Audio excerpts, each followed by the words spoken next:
Where are you at? Oh shit, we lost your audio. What happened? Oh, where are you at, Tyson? You got me now? You got me now? You got me now? Got you now. Look at you with your rogue Can hat. you hear me? Yeah. Can you hear us? Yes. I'm in the team hotel. Oh, because it's still there, huh? Still here. Hey, shouldn't you be like taking the day off? Like, did you sleep in? Like, have you been out of your hotel room yet this morning? Yeah, I had a massage earlier and then just took a walk and now I'm chilling. I know. Nice, dude. Hi, I'm Tyson Bagent. I wake up in the morning and get massages. Damn. I know. I was thinking about how unbelievable my life is when I woke up at 7:30 and realized I had a massage in 20 minutes. Oh, what a do you make that's crazy because just a few years ago it was you woke up in the morning, stumbled into the kitchen, and you were yelling at your brother for eating the last bowl of cereal, probably. Yeah, that's exactly right. Or for just absolutely mangling the kitchen the night before, and then it's just right? leaving a disaster for everybody else. Your life used to be you were pissed because you poured half a box of cereal and you didn't even get a full bowl, and then you go to the refrigerator to get milk and there's none in there. It's just an empty carton. Yeah. Now you're getting massage. Yeah, or my father just screaming on the phone at 6:30 in the morning. And that's his normal talking voice. Yeah. Yeah. Damn. That's different than your little sister running into your bedroom, waking you up, huh? Jumping up and down on your bed. Holy no doubt. Shit, dude. No doubt. How cool was that? How your dad? I like your dad sends me clips, and it's just him filming the TV with all that fancy NFL music, and then it's you with your diving in slow mo, 3 different angles. Oh, that was good shit. That last night, like at like 11 o'clock my time. So that means at 2 a.m. he's still like, damn, my son's cool. Watching that replay. Yeah, the one clip I saw him talking, he's like, yeah, I'm actually cooler than Tyson, but it's just hard to tell that right now.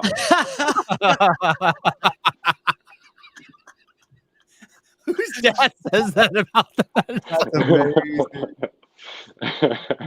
I love when there's like a video of you guys and he's sitting there and he's like, he looks over at you. He's like, no matter what happens in your career, you will never be cooler than I was at that moment right there. You will never be better at your craft than I was at this time. Tyson, how old are you again? 24. Did you see the video some stranger took of your dad as you scored the touchdown? Have you seen that one? Oh, the one that you posted on Instagram? Yeah. Yeah, I did. That was cool. Oh my God. All the dads out there, when they see that, like that, I'm so fucking happy. Fuck you. I'm so happy for your dad. Yeah. So excited. Yeah. It's like all his Christmases wrapped into one.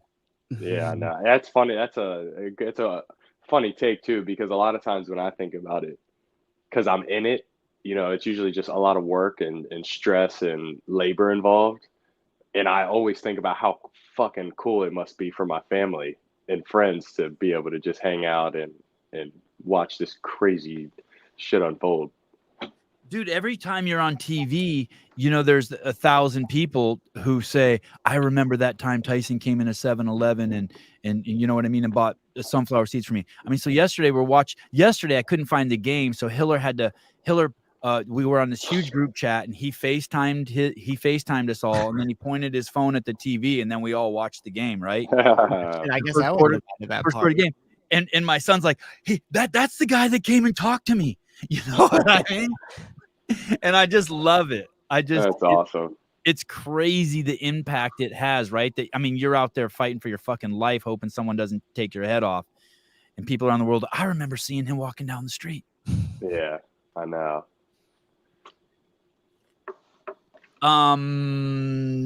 Let's go back to the beginning. So you're 4-0 in the preseason. Yeah, we spanked everybody. It was great.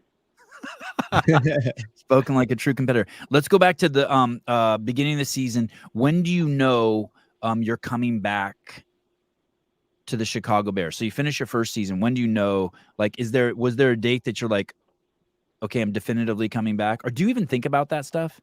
Well, I'm still under my rookie contract, and mine, I'm undrafted, so it's a day to day. But since I had a good year last year in my exit meeting, I just through my exit meeting, I knew that I was coming back. Now, whether I What do they came back, wink at you? They're like, see well, you they're next. just like, they just say things like, "Hey, we can't wait to see the jump from year 1 to year 2. We can't wait to Okay. see the strides you make." So, obviously, your job is not 100% because I could have came back for year 2 and been terrible and got my spot taken and whatnot. But always knew that I was at least going to have the opportunity to fight for my job again this year. Okay, so that part you felt comfortable about. Okay, I'm in control of my own destiny. I'm going to get to show up there and go. Yeah. And then how much training do you do before your first preseason game with the team? Is it months? Is it like 2 months of Yeah, training? it's from January to April, I was on my own free. So I was just CrossFitting and just getting as strong physically as I could before I got into like the more football specific stuff. Try and build a good platform before I started just football training. So I did that from January to around late March, and then late March I started getting into more football specific stuff, and then obviously coming back here in the spring from April to early June, back in football mode, back home from early June to middle of July, and that kind of was just consisted of um, more football specific stuff and just kind of learning the mental side of the offense since it was new. And then so that's kind of the blueprint, the off-season blueprint for me this past off-season. And when you're in that training camp, those months after April with the team, that's basically where the reassessment starts, right?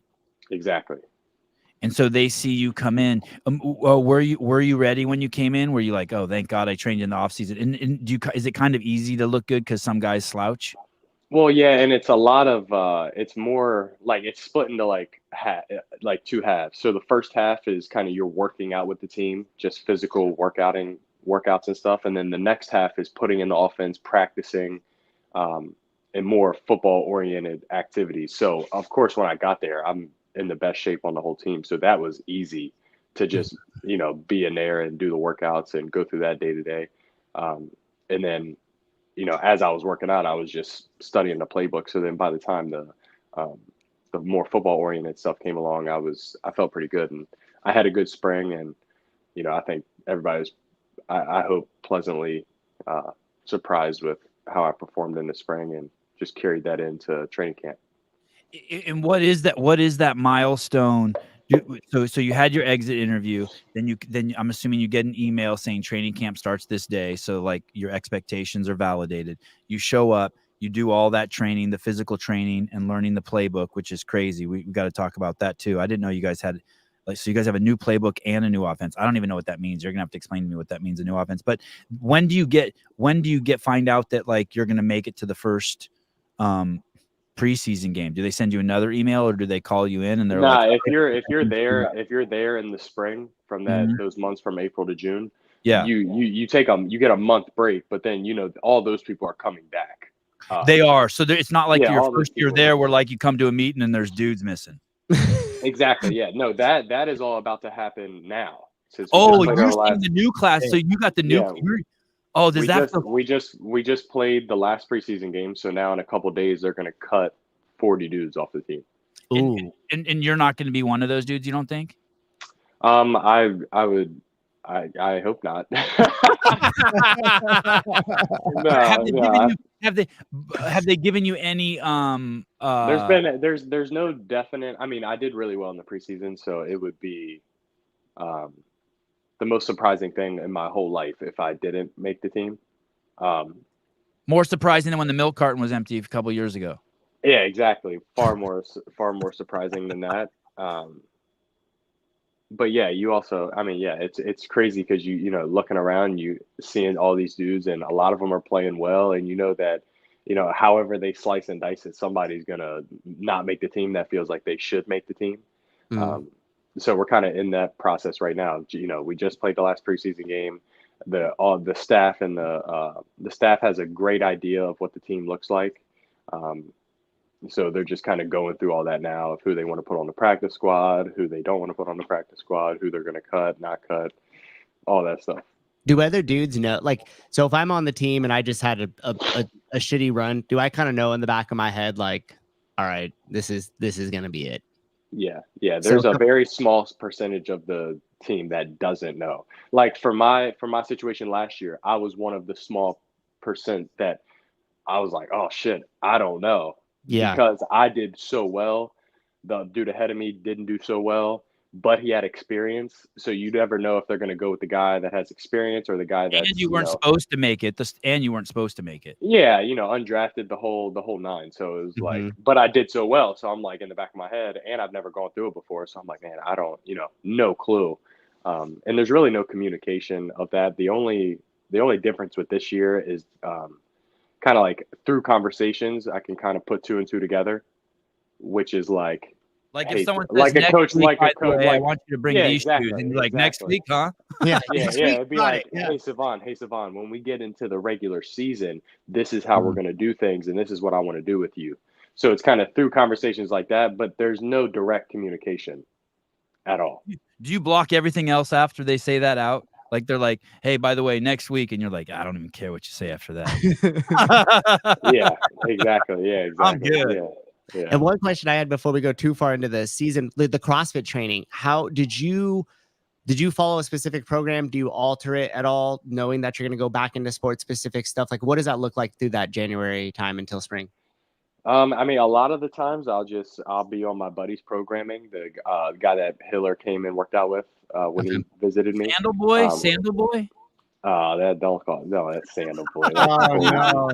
crazy. It was sandals, right? He was wearing sandals. Yeah, he's wearing sandals. He's wearing sandals. Hey, he should take it as a compliment. Tyson was like that. Not even sandals. They were like Sandal Boy. He got them directly from Jesus. They were like a string with a tie. It's right up your alley. That's right up your alley. Right up your alley. Yeah, and then other than that, just kind of I know what areas of my body I'm trying to hit on a given day, so I'll just go on CrossFit WOD of the day a lot of times and scroll through that and find something I like. And yeah, that's kind of the extent of it, and just doing that as much as I can through that time where I don't have to worry about my arms or chest being sore. I can kind of go through that soreness and build up the muscle so that I can start football specific stuff and not be a sore. So like you're hardcore GPP, general physical preparedness. Like you're like, I'm down with the methodology. Fuck it. Like okay. Yeah. And then maybe some cherry picking just around what you need or want or what. Exactly. Like if I go on the website, I'm not going to do a bunch of ring muscle ups. I'm not going to, there's a couple things I'm not going to do super heavy snatches. Just there's a couple things that I refrain from, but I mean other than that, it is my most favorite thing. It is my most favorite thing to do is that 2-month time frame where I don't have to worry about anything except just working out all the time.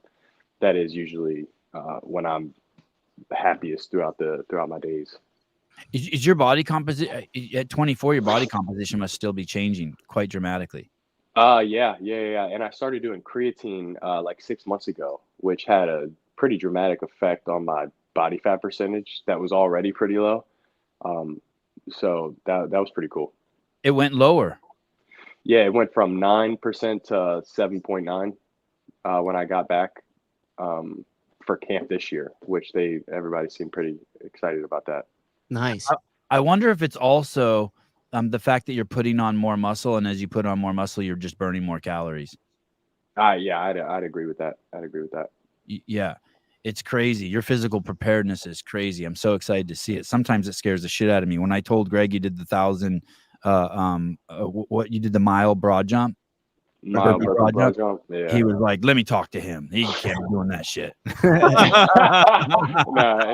I think everybody. I'm like, I'm glad Greg freaked out because I freaked out too. Yeah. No, that was and it was even worse because it sucked so bad. I was trying to gain so much ground in my jumps that I was landing in like an ass to grass squat every time, and it's about 570 burpee broad jumps. Holy And shit. so my legs were so fucking sore for like just a week straight. It was unbelievable. Whose idea was that? Was that your idea? Did you guys just kind of like No, BS around that and was like- that was Sandal Boy's birthday workout. Oh, shit. You know, it's funny. Did you beat him? Did you beat him? Yeah, I won the whole fucking thing, Savon. I'm a professional athlete. Damn. All right. The workout for next year. He wrote me He a has letter. notes and shit. Look at it. I heard He him. wrote me a letter, and in it he said, after it he said, P.S. June 19th, 2025 B-Day workout. Partner carry to the river, which is 800 meters. Swim across the Potomac River with a light vest. 250 burpees, 250 kettlebell swings, 250 air squats as a team. Run to the top of this hill in Shepherdstown. 195 pound power clean and jerks, 200 sit-ups, 324-inch box jumps, 650 single unders as a team, and then a partner carry back home, which is 1,200 meters. Damn. Little journeyman workout next year. Yeah. Wow. And hey, did he? The life vest is a nice touch.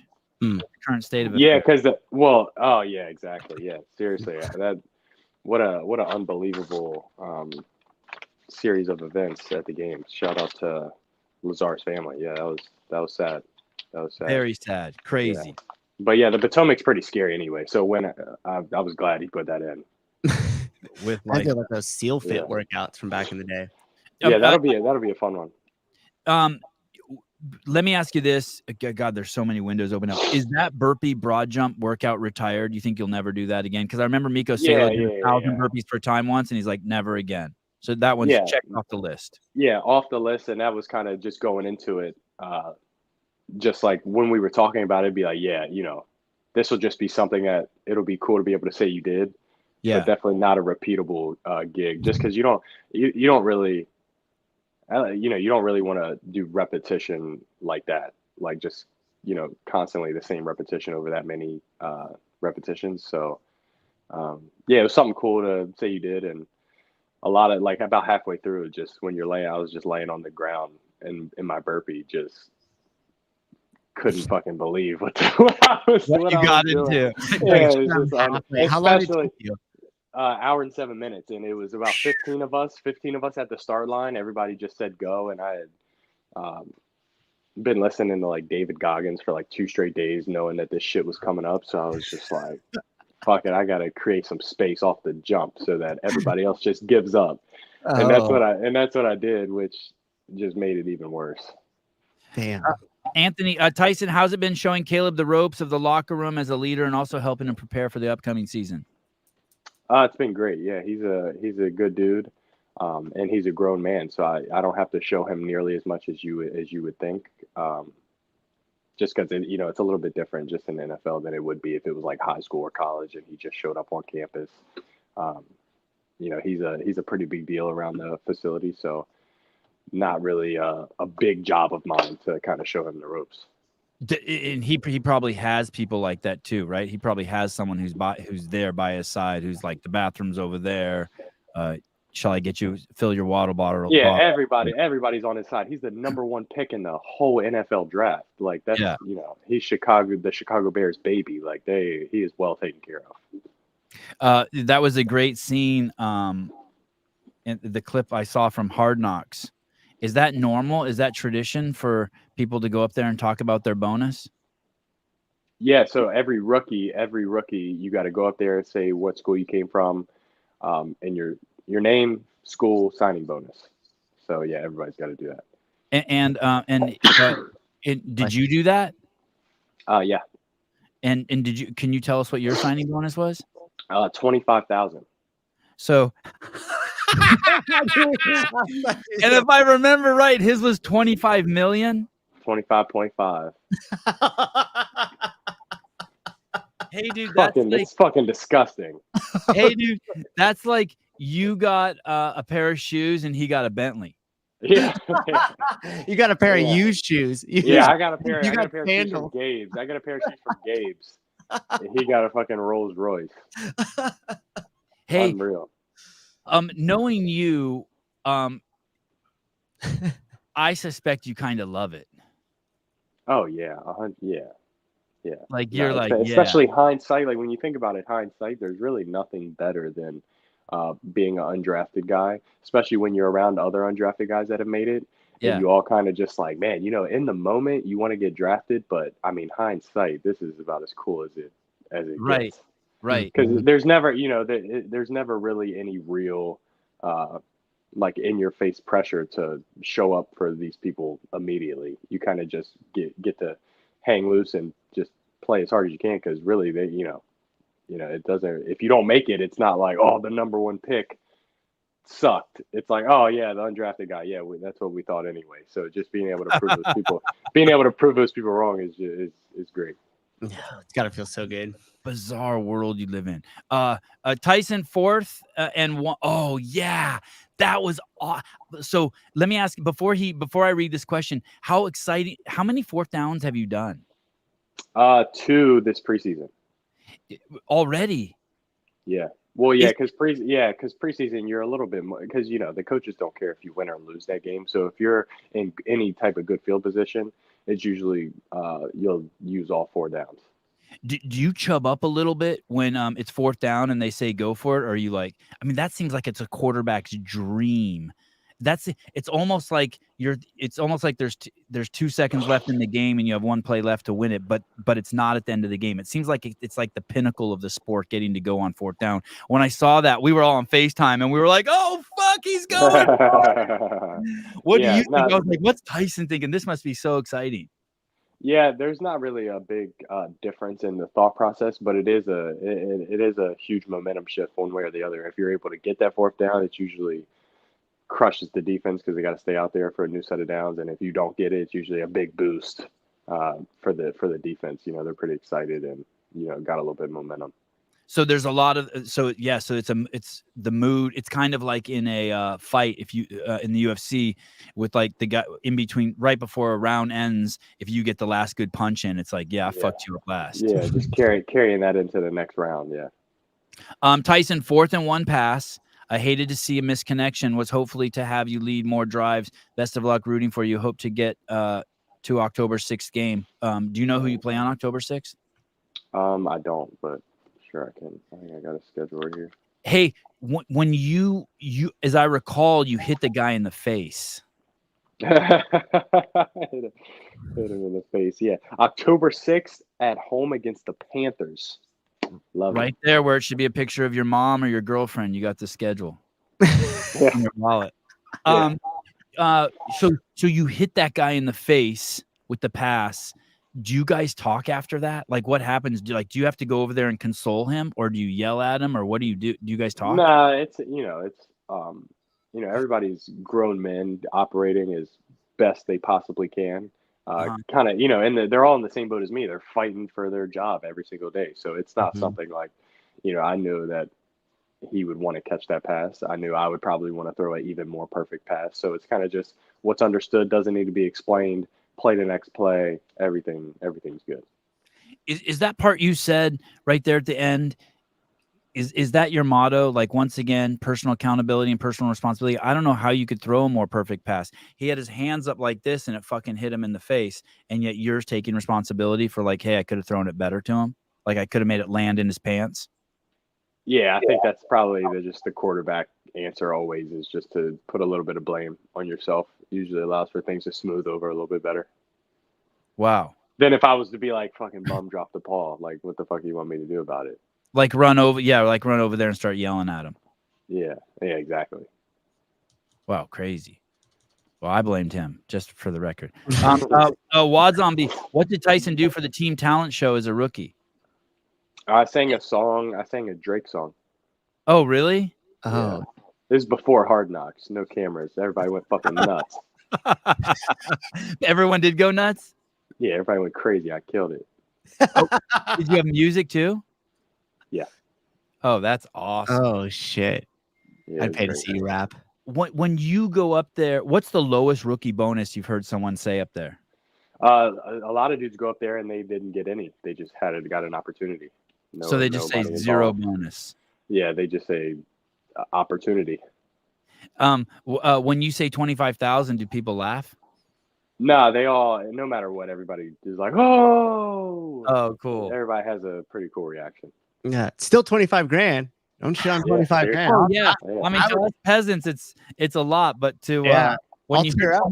when you hear 25 million, you're like, wait a minute, does that get more zeros in mine? Yeah. Zeros That's is just it. made up to me. That doesn't even exist. So. You have to write that down at so many zeros.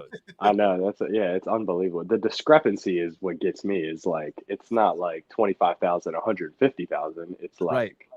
just unbelievable. 5,000% more. 25 million. I mean, and it's crazy. The thing I think about is, I'm not like this, but I'm sure there's people that get 25 mil and don't feel like doing anything ever again. Mm. Oh, really? I mean, you know what I mean? Like, think I about guess it. I didn't think There's about that. probably- there's Yeah, probably some people yeah. that if you gave Yeah. them 25 million, they probably wouldn't be hell bent on their just process and Right. just, they probably just like, shit, I'm gonna go hang out at the beach, chilling. Yeah. So that part's crazy too. But luckily I haven't ran into anybody like that. But I could easily see where that's had to have happened before. Right. Well, I mean, it happens with your kids all the time. If you tell them like, "Hey, you'll get a milkshake after you do this," they kill it. If you give them the milk, they'll like give it to me before, and shit goes sideways. 5 minutes into the task, they're complaining. Yeah, exactly. Scott Switzer, Clydesdale Media on Hard Knocks. Eberflus came to you on the sideline and asked, "What do we do?" And you recite the play, or what do we do? And you recite the play, and then he says, "What do you see?" And you analyze the defense. How often does this happen? Sporadically throughout practices, and probably maybe 3 times a week, where he'll just walk up to you, make sure you're paying attention, and hey, what we got going on? Hey, what's the play right here? Explain it to me. So he doesn't really want to know. It's a test. Yeah, he's all knowing. He's been a defensive coordinator and a defensive coach in the league for 20 plus years. So it's like there's nothing I could tell him that he hasn't heard before. So he just wants to make sure that people are just locked in and know what's going on. There's I want to go back. So now you're in the locker room now where you were a year ago, where dudes are getting cut, and you're saying that there's 40 dudes in that, or in the, I don't know if it's the locker room, but the whatever the room, the gathering room that you guys gather in for your debriefs when the whole team comes together. And you're saying that there's 40 dudes. How many dudes total are in there? I think there's around 90 right now. And you're saying that you're in that room that you were last year with like, oh shit, I might get cut. But this year you have a little more stability because you've had a great preseason, epic preseason, the best preseason, as Trump would say. Can you do it? Is it for me? The greatest. It's the greatest. He's taking all the jobs.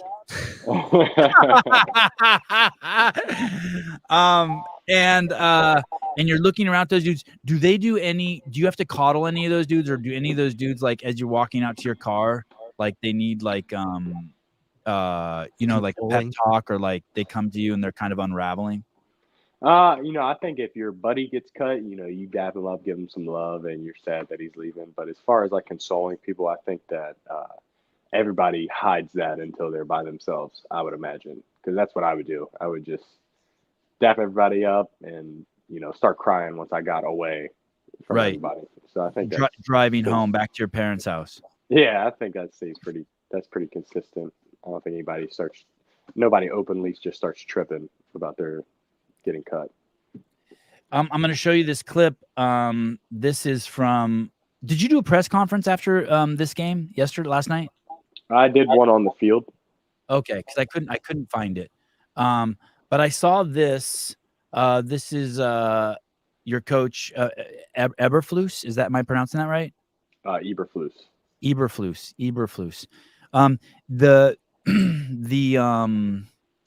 The guy in the media, I believe, is asking him. The guy in the press conference is asking him about the quarterback situation at Chicago. So here we go.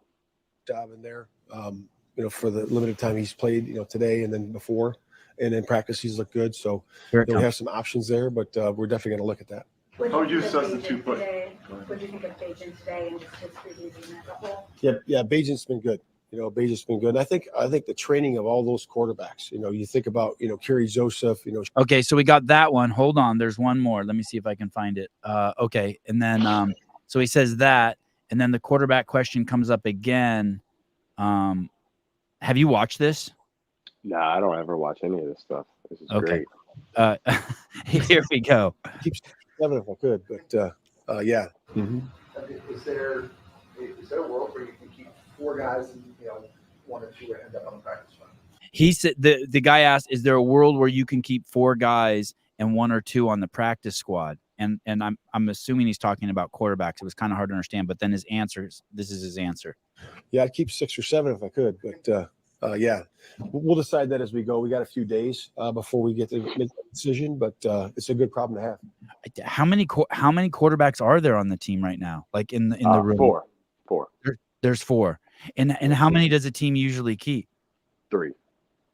Oh shit! Is that just known? Yeah, I think that one of you guys is going home.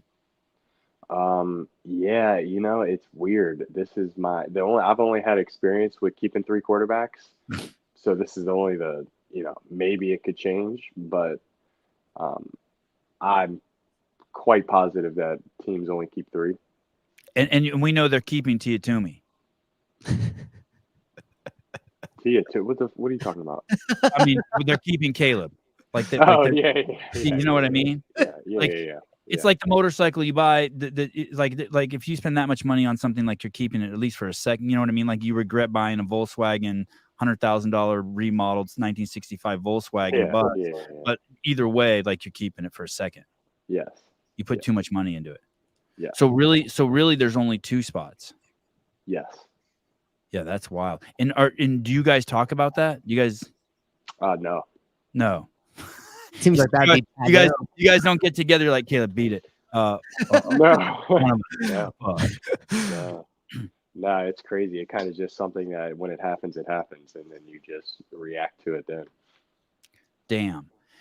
And did you the amount you played in preseason, was that expected that you played that much, or were you expecting to play more, or were you not expecting to play that much? Like what were your expectations? I don't know. I didn't have any expectations, but I thought they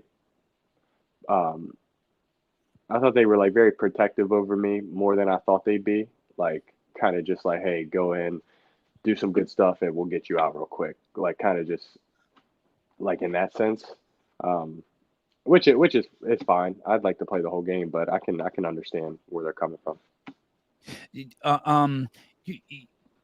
So when do you know that you're going to go in? Like, do they tell? Like, do you know? At the beginning? Like after a drive, they'll be like, "All right, Tyson, you're up next."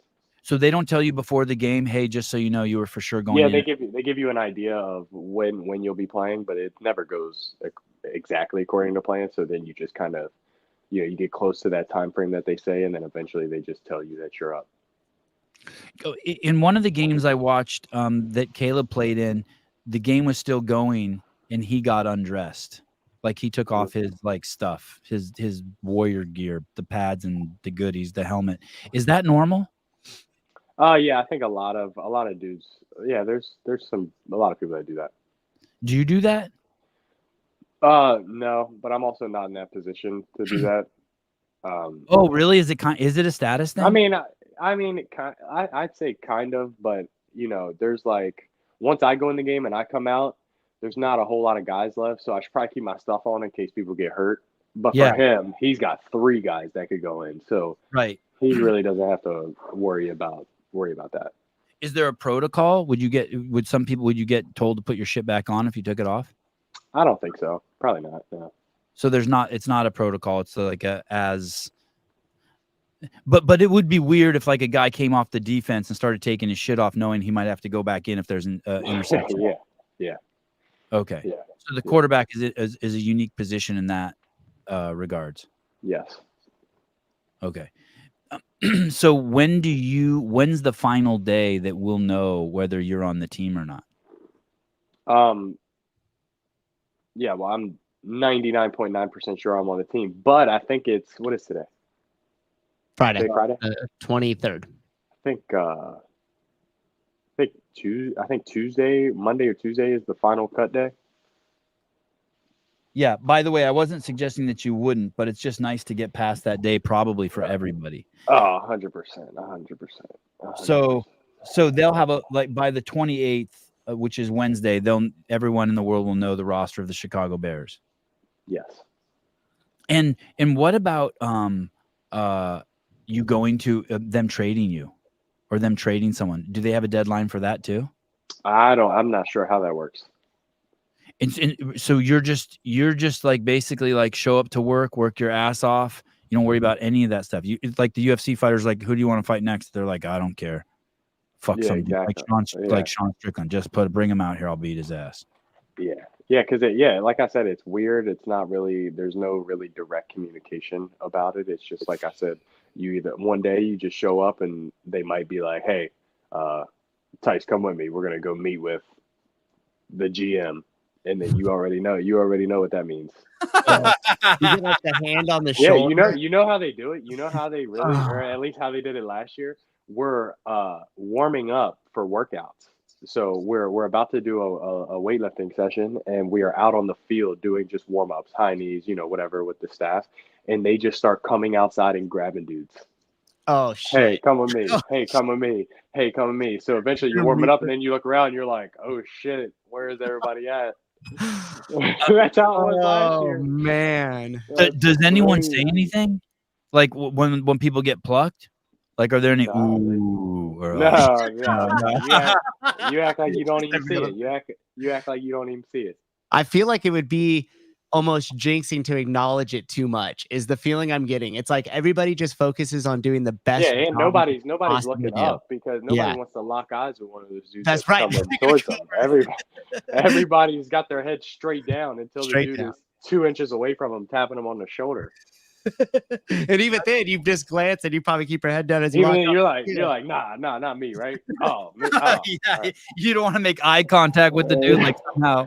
Yeah, I'm warming up way on the edge, way on the right side. Just too far to walk over there to kick Tyson off the team. He's too far away. He's safe. Yeah, exactly. Tyson, my buddy, got a ticket for running a red light in Oakland, and he goes to court, right?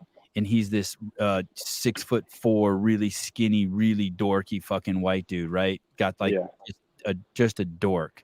And he's in this courtroom, and the judge is there, and the courtroom's packed. You know what I mean? There's like 200 people in there trying to fight tickets and shit. Mm-hmm. And he goes, hey, how do you know it was me driving this car to the judge? Because I got the ticket through a camera. You know what I mean? The ticket came to my house. And the judge has this big monitor on his desk, and he flips it around so the whole fucking courtroom can see. And this is Oakland, right? And he plays the video, and you can see it's him. And the judge goes, is that you? And he said it was like being on the Arsenio Hall show. He said the fucking whole courtroom started like, oh, you got fucked up. And he said it was crazy.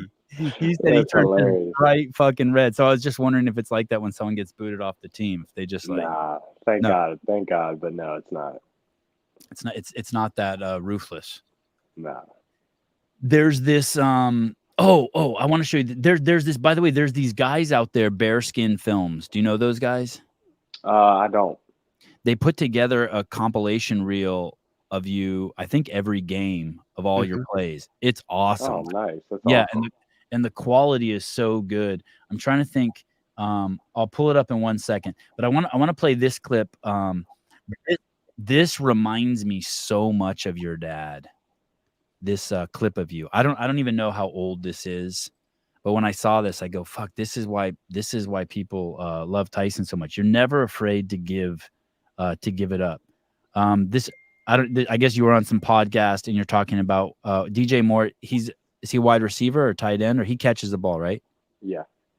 What position is he? Wide receiver. Okay, wide receiver. Okay, here we go. Best receiver in the world. So I mean, I've never seen anybody like it. Awesome, funny dude, full of energy, full of life. Great, good little family. He's got 2 little kids, and whenever you see them around, they obviously love the shit out of him. So seeing him get extended, I mean, it's kind of a no-brainer. Dude's an amazing wide receiver and turns into a running back when he gets the ball. So what more could you ask? He's the best receiver. Oh, is that recently? You said that? Yeah, it was a couple weeks ago. I mean, you touched on every point that a grown man would want to hear. He's funny. He's nice. He's a good family man. You fucking acknowledge his kids. You acknowledge his skills. You express your fucking appreciation for him. It's like all in 30 seconds.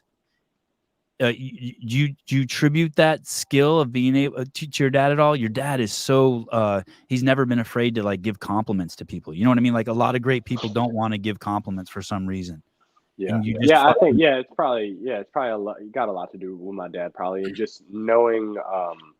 I love to compliment the things that I find value in. So, DJ, great football player. Like I said, he turns into a running back once he gets the ball. I value that. I think that's awesome. He's a great dad. That's awesome. You know, because I don't want to really show any love to a dude that's not a great dad, because that's whack to me. So I like to highlight all the things that I kind of find and have respect for.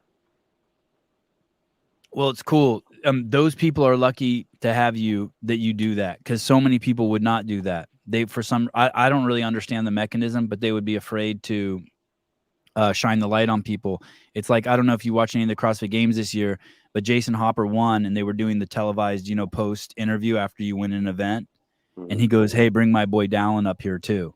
And, in the sideline, and they brought Dallin up there, and he shined the light on Dallin too, when he could have just kept the spotlight totally for himself. But instead he brought down, it was freaking awesome. It was so cool. It was for me, it was the highlight of the games, watching Jason do that. So that was cool. I was talking to your dad the other day. Totally unfair that I have all this inside information, and he was totally making fun of you about your apparel. He's like, this guy fucking has a do-rag on and his hat all fucking cockeyed, and his shirts doesn't match his shorts. And he was just going crazy, and we were just dying laughing. But I'm like, Travis, how do you can't say anything to him? He fucking pulls it off. He goes, I know, he just fucking kills it. I don't know how he does it. Is there a method to your madness in your presentation, or is it just truly you're just like, hey man, I'm just focused just on quarterbacking, how the hat sits on my head, or my shirt matching my shorts, or what I'm wearing? None of that matters. Yeah, I mean, I think it's a little bit of both. I think that it literally does not matter to me what I have on or how I'm wearing it or anything. But then there's another side that loves to just be the most non-chaotic dude in the world, but got the most chaotic shit going on the outside. Right. Like I got all these dumbass crazy tattoos on me, long hair, dressed like an idiot, hats off to the side. But then really it's just, I'm just a chill cat. So I think it just throws people for a loop sometimes. And I think something internally in me kind of thinks it's funny and likes it. Oh, it is funny. I love it. I live for your press conferences. They're so freaking chill. And a lot of time the good stuff comes when they ask me just a ridiculous question that I couldn't possibly give an honest answer to. So then I just go really, really weird and strange on them, like the grinding my face off. That's because they asked me. They were like, "Hey Tyson, were you fucking scared that they were going to bring in another quarterback to take your job?" So then right there, I'm like, okay, so I can't say yes. I was terrified that they were going to bring in a quarterback to take my job. So then I'm just like, no, actually, I wasn't thinking about it at all. I was just fucking grinding my face off the whole time. So didn't think about it at all. So were you scared that the sports team at your media outlet was going to hire someone who asked questions? Yeah, were you scared? Were you scared? Were you scared for 4 months straight that you weren't going to have a job when you get back? No, I wasn't. Hey Tyson, have you ever heard of an author called Robert Greene? You familiar with that at all? Maybe. I don't know. What's he done? There's been a bunch of really great books, but I think one of the ones that, and even if you didn't read the book, but just search it on YouTube to listen to summaries, it's called 48 Laws of Power. Okay. Yeah. A lot of what you say and stuff like that. I think you would really dig listening to even like the summary of that. And I think you would have fun with some of the stuff in the book in the position that you're in. Nice. Yeah, check it out. It's banned in prison. Oh, sweet. Oh, is it really? Oh, I heard it. Yeah, I heard about that. Yeah. Yeah. People are telling. I saw something that was like if your man is reading or has read this book, break up with him immediately. He's crazy, but yeah, I gotta get into that. I like that. 48 Laws of Power. Check it out. You might not want to listen to it. It's like a freaking the book. I think if you listen to it in totality, is like 28 hours long or something crazy. But there's a lot of great summaries on it. And if you just YouTube it, you can listen. Robert Greene speaks a lot. He's on a lot of really popular podcasts, so you could even check it out through there. But I think you would dig a lot of the information and utilize it to your advantage. Bearskin Films, hey dude, thank you so much for the video you sent. We're definitely going to show it on the show here. We'll watch it here with Tyson a little bit. Deadline for trades is like week 6 of the regular season. Yeah, this dude's so cool. You know what I like about this dude is this dude is excited that his work is being used.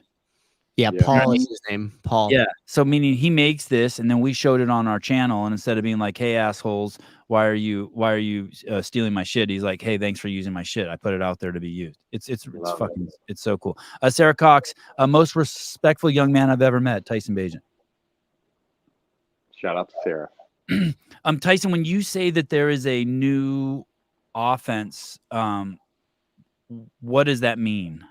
Like dumb it down like crazy for me. Yeah, that just means that we had a offensive coordinator last year who had his own shit that he installed and made us run, and he got fired. Then we got a new guy who comes with his own shit and is making us run his shit.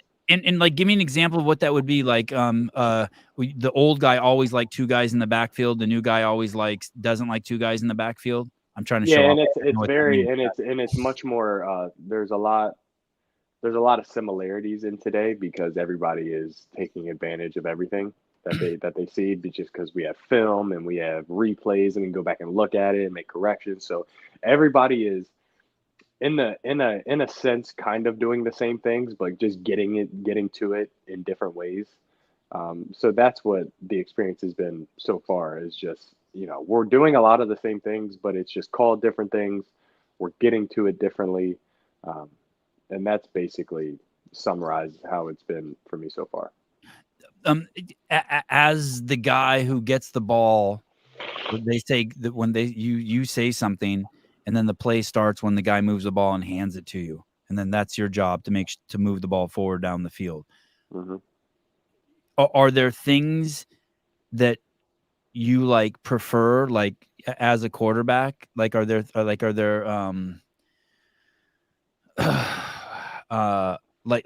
there, I guess, I don't have a full grasp on what different offenses are, but are there different offenses you prefer? Do you prefer, I'm just making this shit up, that there's always 5 guys on the line, or are there things that you prefer, there's always 2 wide receivers or lined up on the same side, or maybe it's hey, you like an offense that's always changing? Do you have a preference?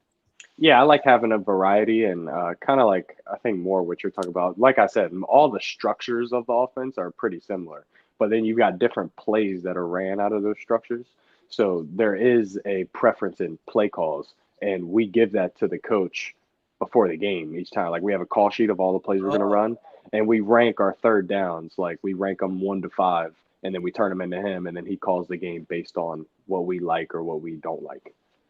Wow, I didn't know that. Was it like that last year also with the offensive coordinator? Yeah. Is that a standard practice in the NFL? I think it just makes sense, just because you don't want your guys running things that they're not comfortable with. Right. Yeah. So I'm just making up his thought process. So his thought process is it's 3rd and 4, and the ideal play is this, and the second ideal play is this, from his opinion. Oh, it's 3rd and 4. It's the first 3rd and 4. All right, this is what he said. This is what his number 1 was. Bam, we got it. Bam, the next 3rd and 4. All right, we did that one. All right, next he's got. All right, now we're gonna go with that one. But he has to put in his own calculation too. I know this one's Tyson's favorite, but we've run it twice already, and they know the look or something, and so he'll switch to something else. Exactly. Yeah. And once again, about 65% of it is whatever he wants to call. But then there's a specific 3rd down that we have ranked what we're the most comfortable with. How many plays are there? Are you allowed to say? Probably 100 in each game. And do you learn new plays as the year goes on? Yeah. Oh, so even you have to memorize all 100 of those plays and the call sign that goes with them?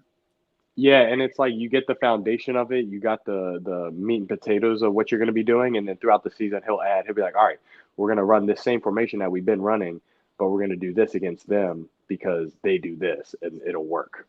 Oh, Like or they have so this guy it's here not, who's an asshole who always comes in. We're moving everything over here. exactly, yeah. Crazy. Hey, what about that guy that they brought in last year on the defense who is an absolute monster? Did he come back? They brought him in like in the middle of the year. That he doesn't even look human. That guy's there? Yeah, he's still here. Yeah. Is it Montez Sweat? Montez Sweat. Yep. Montez Sweat. And is he starting? Yes. And does he look like a freak when he shows up to practice just like he does on the screen? Like you're like, well, there's that giant dude. Yeah, just abnormal looking person. Yeah, just like, hey, dude, you're part Titan. This is the human league. Yeah, exactly. That's exactly it. He's like, yeah, I don't know what's the super ripped black dude that's in the games. Oh, yeah, Chandler Smith. Chandler Smith. He's like the Chandler Smith of football players. Like he's just like the ripped, weird looking dude of around. He's the abnormal of the abnormal. Yeah. He's like super, like everyone knows Superman could beat all the other dudes up. Exactly. Yeah, exactly. How many of those guys are there in the NFL? Probably about 50. So does every team have one? Yeah. You got to have at least one of those dudes. Yeah. Yeah. Yeah, that's if you don't, you really want one bad. Yeah. Yeah, right. If you don't, you're on the lookout for one. That's for sure. Yeah, I mean, we paid $80 million for him. That guy? Wow. Yeah. Well, I will say this. Because I hadn't been watching football, and last year was the first year I got back into football, and like he's unreal. And I just started. I don't usually watch the defense. That's a time to take a piss or something. But I started watching the defense when he was on it. I was like, wow. Our defense is unbelievable. Our defense is going to be really good this year. Yeah, that must be fun. Do you watch the entire game? I just watch the offense. I mean, when I'm out there on the field, I watch the game. Like I'm present on what's going on, but then like watching film, I don't watch our defense. Yeah, that's what I mean. So when there's an interception, you're watching the defense because if there's an interception, it's time to put your helmet on and go. Yeah. Yeah, that's cool. It must be great. That must be another great feeling when there's an interception. Oh yeah. So yeah, you get good field position, the momentum switches. It's wonderful. I want to show this. I want to show this film. Are you on a phone or are you on a bigger screen? I'm on a phone, but I can see everything perfect. Okay, let me see. I thought I had the link, but for some reason I don't have it in my notes. A bearskin Tyson. I think it's Tyson. Let me see. Oh no, I do have it. I think I do have it. You got it? Yeah, there it is. So these are the guys that put the highlight together.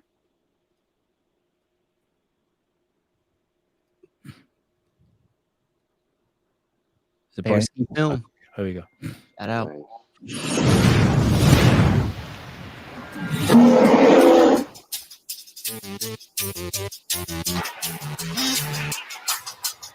Plenty of time to protect the looking underneath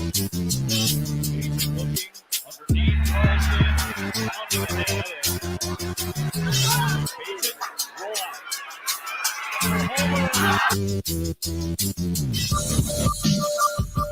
Oh my God. What could you have done better? What could you have done better? Tell me, oh humble one. What the fuck could you have done better? They're throwing it a little bit less tempo on the ball. Little less mustard on that. Yeah. Hey, I got a question. He looks like a 4-year-old trying to catch a butterfly. I know you don't want me to talk bad about your teammates, but Jesus criminy. Oh, come on, man. That's a bad motherfucker right there, Savon. All right. Well, don't bring him to my house. I don't need to get fucking. My nose is perfect size. I could get punched. Hey, how much have you worked on your footwork? If you watch every play, you're like you're glued to the ground, feet planted. Yeah. Is that intentional?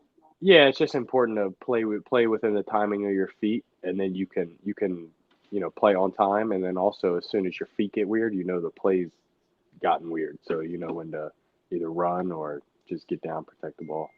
And when you're watching like this play in particular here, right, you have your way that you're scanning the field. So you got your 1, 2, 3. And now as he comes back around, technically it'd be the 4th slot in there. Did you, as you're reading that, like how does that move in your mind? Because when I watch the play, it happens so fast that I don't even know how you watch people move across the field. And when I watch these breakdowns of your plays and then I'm told what to look for, I could see it. But like, how quickly is that happening in real time for you? Like, does it slow down to where you really understand where everybody's at, or like?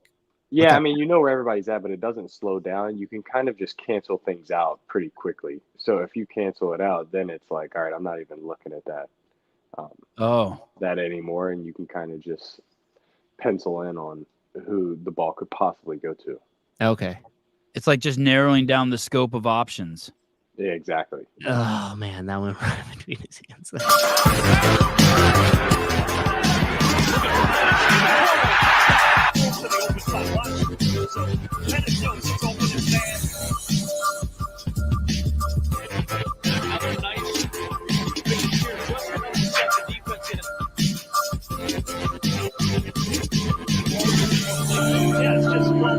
Hey, is that the same guy?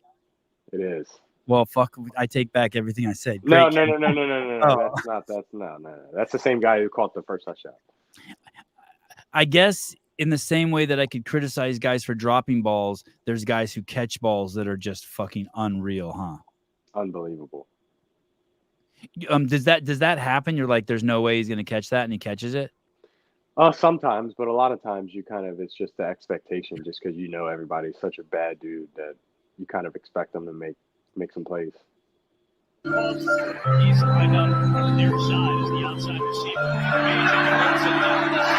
I don't even know how that's possible. What just happened there? Yeah, it's just, well, even if it was, he's right out on the near side as the outside receiver. Are you just tickled by that? Does that ever get old? Does that ever get old? Nah, that shit was crazy. That shit was crazy. Place was going nuts. God, that must never get old. Hey, do you remember doing that in the 8th grade, Tyson? Do you remember your best pass, like some of your best passes as a kid? Do you remember like some of your Pop Warner games? Yeah. And it's just awesome, right?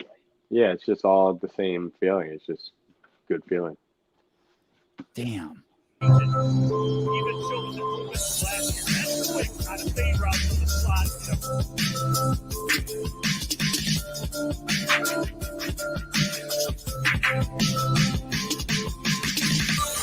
You know you're gonna run there? No, I had to read the defensive end, and then if he played the running back, then I would pull it. If he didn't, I would just hand it off. Oh shit! Hey, when you're running with the ball, I think that something that I don't hear a lot of people talk about. People are like trying to take the ball from you. They're not just trying to tackle you; they're trying to take your shit. Yeah, everybody's fanatical about getting the takeaways because that helps your chances of winning. Right, So just a fumble, right? Like just grab the ball. Yeah. And why do you dive there? Like, I'm assuming it's they tell you have to dive to preserve your body, but is a part of you just want to be like, fuck you, I'm gonna juke and hit you and go around you? No, not really. Not at this level. They're all bad dudes. I don't want any parts of that.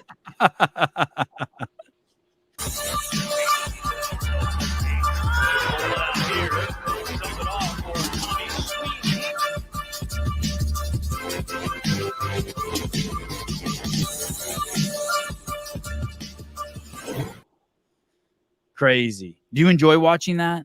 You're watching like it's like painting. You painted something, and you get to go back and watch it.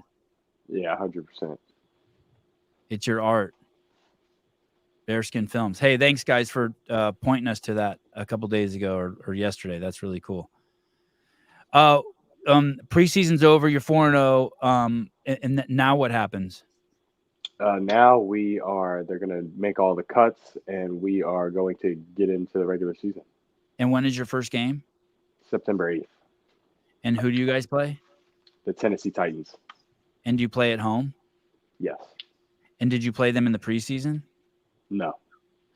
Does preseason matter? Like I'll hear people say, "Oh, it doesn't matter. It's the third strings," but for some reason, I have a hard time believing that. No, it doesn't matter. Not even a little bit. No, it doesn't, huh? At all. Even to you guys, though, it must matter. No, somewhat. it matters. It matters to the team itself because you're figuring out who's going to be there for the regular season. But as far as like caring about if you win or lose, there is no nobody cares. I know one guy who I'll show you one guy who's pretty pumped up about it. Let me see if I can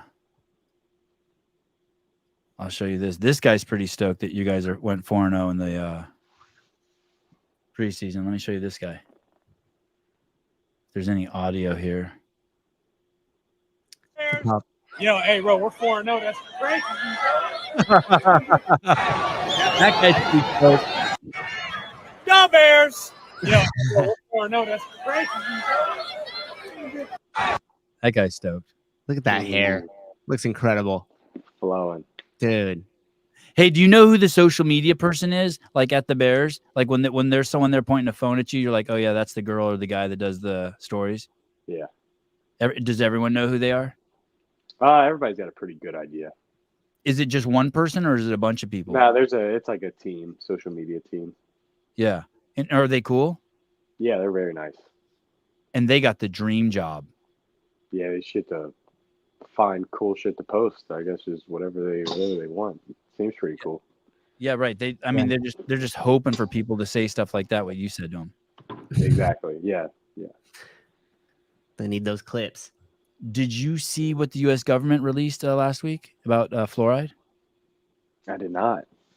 Oh, you're gonna love this. Oh, here we go. You're gonna love this. We're at the hour mark, so you could say anything you want. Nobody watches this far, anyways. You're good.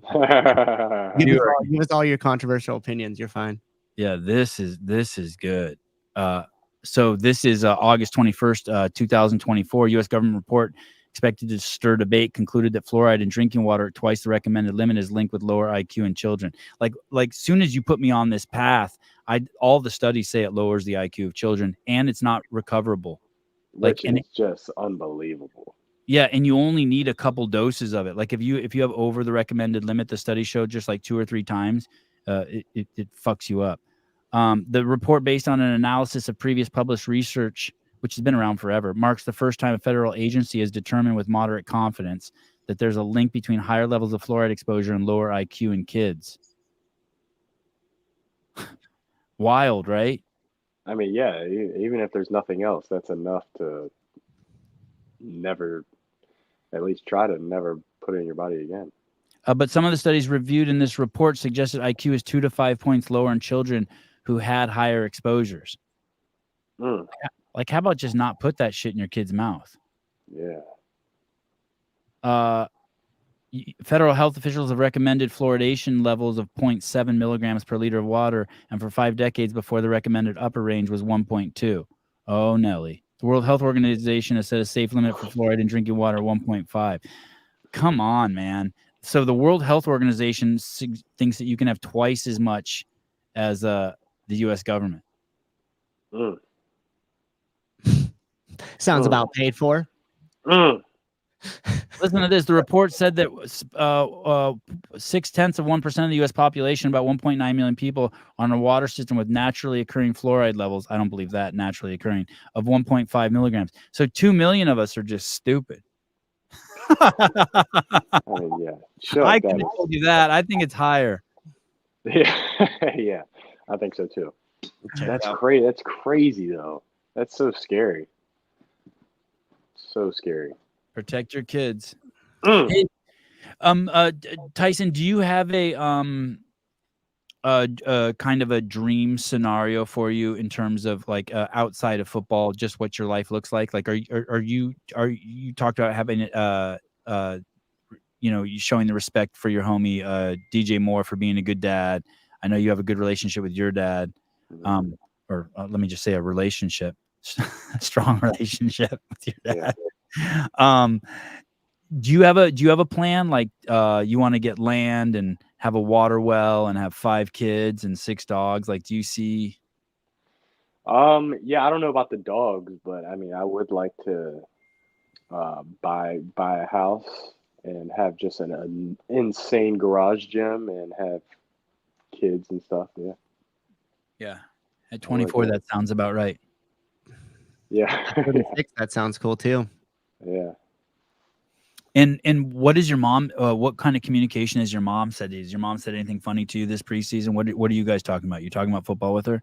I saw your dad give a big old hug. Yeah. I said, how's Casey react? She goes, she just acts cool. She thinks she has her own special, unique relationship with Tyson. She certainly does. And it's never really, it's maybe football is what we're talking about, but it's never has to do anything with like actual football, just kind of how I'm doing and how it's going for me, and usually just how I miss everybody and all that good stuff. Is it starting to get? Do you think? I think that the media has taken an enormous liking to you. Yeah. Yeah. Are you?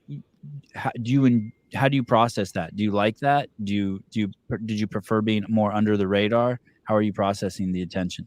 I don't like or dislike it. I think I've just that just thankfully they've liked me, and I haven't really been doing anything out of the ordinary. So yeah, I definitely appreciate it, but try not to think about it too much, just because it could flip tomorrow. Right. Yeah. Yeah. Right. You're one interception away from everyone. Very transactional. Yeah, for sure. All right. And what about just going? What about just like waking up in the morning and going down and getting a cup of coffee at the coffee shop? Has it started getting weird at all yet? No. There's instances where people will recognize me and ask for a picture and stuff, but for the most part, unless it's like an announcement that I'm going to be somewhere, it's usually pretty chill. Even in Chicago, because you stand out with with your hair and just the way you look, and I think you'd be surprised. A lot of people are just caught up in their own shit, so it's usually like a lot of times if I'm out maybe once or twice, somebody will say, "Oh, hey, what's up, man? Good job," or "Let's take a picture," or "Sign this," or something of that. Awesome. All right, dude. Well, hey, thanks for coming on. I feel so I don't know what the word is. I'm so stoked that you were able to come on after your game yesterday. It's a boon to this podcast. Love knowing you.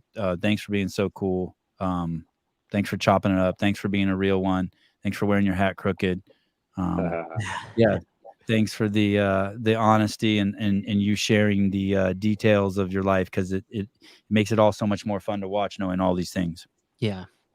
Thank you guys. I appreciate you guys and everything that you do. And yeah, it's been awesome being able to be on the show all the time. Yeah, anytime. All right, dude. Thank you. Talk to you soon. Yes, sir. Appreciate you guys. Bye. Ladies, bro. Man, we're so lucky. I always want to ask him about what's going on with the beaver in his life, but I just don't. That's good. Yeah. Good. I mean, we all want to know. Yeah, right. We could just wait till he's gone and speculate now. What do you think? Is it just raining beaver on him? Dude, look at him. Fucking 20 years old, chiseled, long hair. What is he, like 6'3"? I don't think he takes his nose out. I get the impression he doesn't take his nose out of the playbook. He's focused. Yeah, he's focused. You feel it, right? He is focused. Yeah. And like the funny thing is like, of course, that the money and shit would have been incredible for him. And I think you and I both know that eventually his day is going to come, right? Oh, it's going to be crazy. Yeah. It's going to be crazy. And, but in all honesty, he's one of those competitors. Like I don't think it changes anything for him and his mindset. Right. 25,000 or 25 million. I think he's going to show up. I think he's going to grind just as hard. I mean, obviously the money is going to give him the security, and then he could maybe even double down on his focus because all that other shit is completely gone. He can take care of his family and all that. But he just seems like the type of dude that's like, he's just so focused on chasing his excellence and becoming the best football player quarterback he could possibly be, that it's unique, and it's really cool that we get to be like a part of it in this intimate with his story. I'm so stoked we get to ask him those questions. I studied. I had like 5 more playbook questions for him. I didn't know if you were gonna go down. I was gonna be like, hey, like when the play read changes, or how quickly are you making adjustments on this film I watched immediately after the ball released? You were disappointed. Like, how quickly did you know that that was the wrong call in the play? Like, what do you guys do to adapt that? Like, as you're reading plays and the different options that come based off the players on the field move, how often are you practicing those scenarios? How often does it change team to team? We'll have him on again. Don't throw the questions away. I won't. No, if I could get an opportunity to be back on with him and you, I'll definitely study up again. Is his family going to break him having to buy $8,000 in tickets per game? No way. He would put all his money into having the whole squad there. I guarantee it. I just wish we could go out and film with him. I'm super jealous of Hiller's spending a lot of time with him. I was just gonna say, like, Hiller's been was putting out really awesome stuff with athletes and things like that, and that was cool. I watched all of them. I enjoyed watching them and seeing that side of Hiller's filmmaking. But I was jealous when I saw him with his relationship with Tyson. Like, I was like, fuck, yeah, like I wish I could go and hang with those guys. Yeah, like they're friends. Yeah, I know. They're like it's really cool. Yeah. I wonder how much they're allowed to have their own personal media and camera and stuff, because it would be awesome to just do a little day in life with him or a behind the scenes thing in this preseason, before they get, obviously they're focused all the time, but before they really dive into the season, right?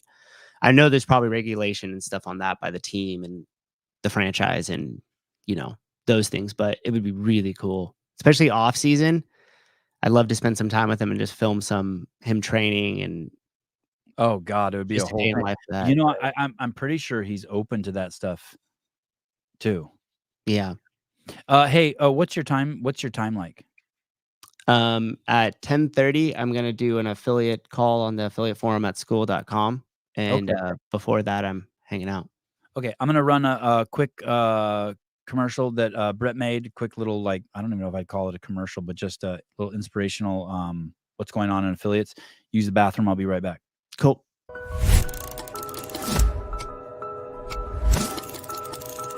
There's no magic cure to getting you out of that mindset of focusing on how you look. But an affiliate is, in my opinion, by far the best place to help you with that shift.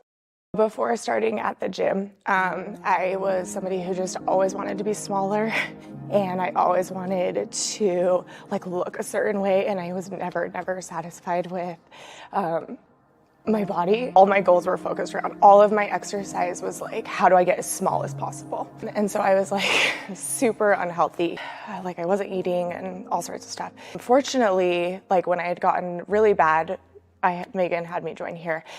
So it was very quickly that I was okay, well, if I want to lift with all of these other girls, and if I want to keep up with them, and if I want to be strong and all those things, that this has to switch. It was within 6 months I realized that switch, where it was all of a sudden on my Instagram feed, instead of tiny little people, I had these strong, beautiful, capable women that could lift hundreds of pounds.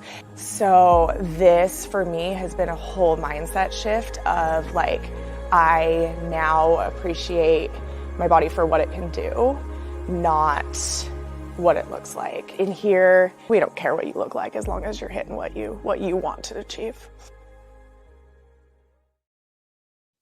We got the affiliate video contest going down. The final day is September 9th. Is that?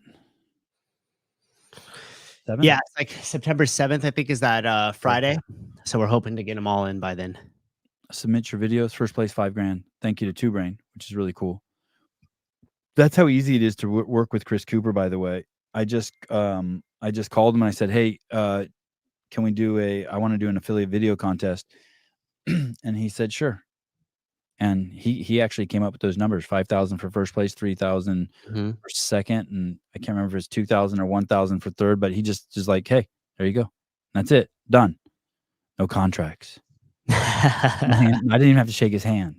Nope. Didn't have to do anything.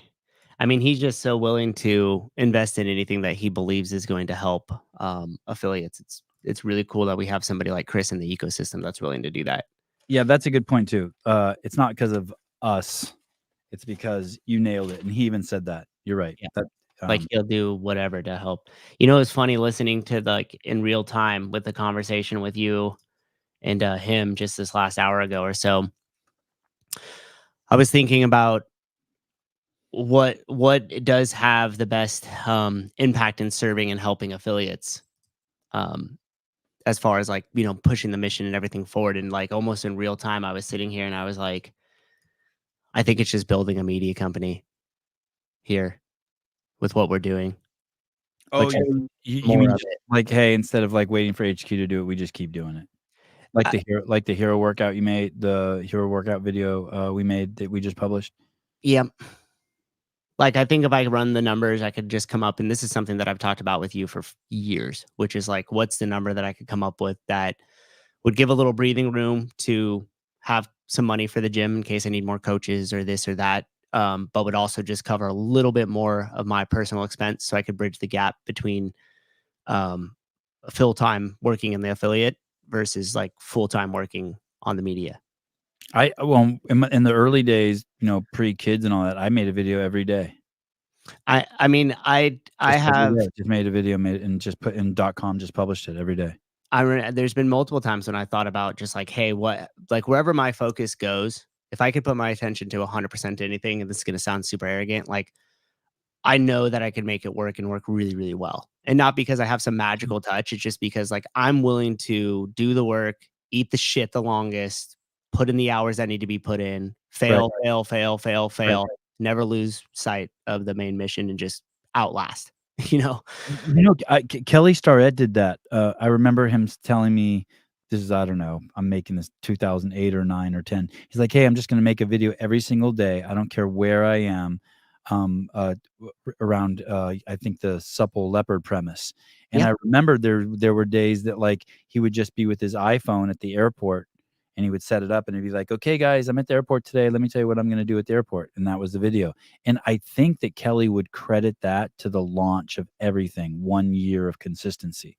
I mean, Hiller did it. Videos. What? Say it again. Look at what it did for Hiller. Right. Yeah, great. In modern day, yeah, Hiller's another example of that. Brett Bauer. Brett is I have 10 videos, some of the same member.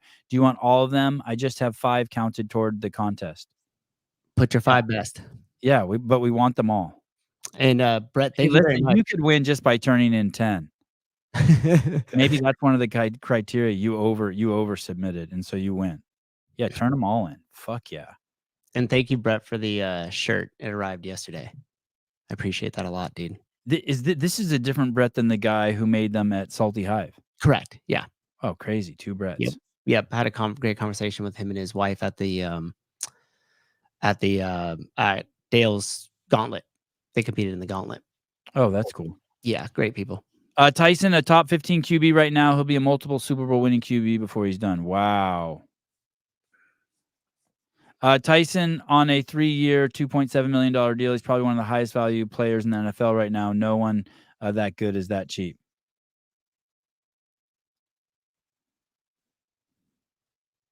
Sabir, and Kelly. I miss having 7 on studios together. I know, it's crazy how little we get to do together. Fucking speaking of missing people, I miss Caleb to death. I can't wait till it's fucking he needs to get fired or something. We don't wish he gets fired, but we do wish he has some more time for the show. When he was deployed, dude.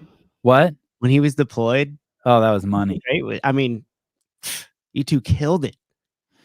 I wish that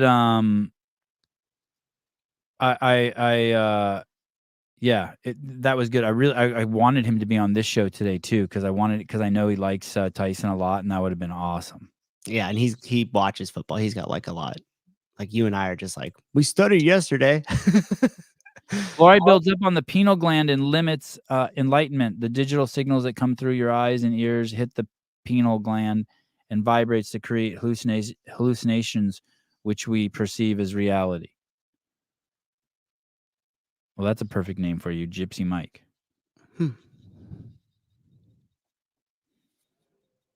Yeah, Rosie, a photography. I'd love to photograph him. Yeah, who wouldn't?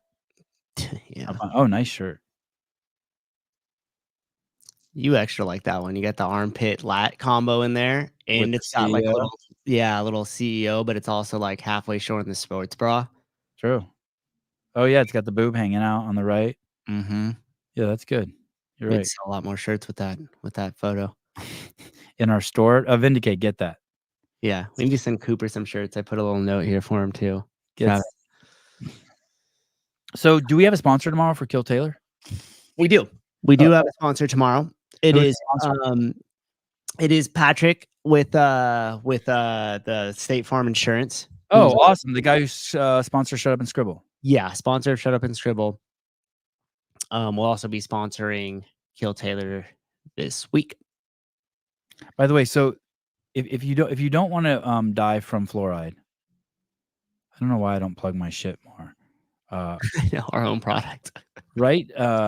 What banners? Right down there. Right. Hold on. There it is. Hit that QR code and order Matuthian and just start trying it. You're going to be stoked. It's at DocSpartan.com. There you go. I hear that I watched a couple podcasts yesterday. I watched the Talking Elite Fitness podcast with Tommy and Sean. I was very disappointed in the things they were saying. A couple of things that stood out was they were suggesting that people were taking sides, whether without having an open mind. And what I think it is I just think that most of the outlets just aren't presenting the facts. You know what I mean? They're just not willing to say how they truly feel. So you have to read through the lines. And I think that they fall in that camp.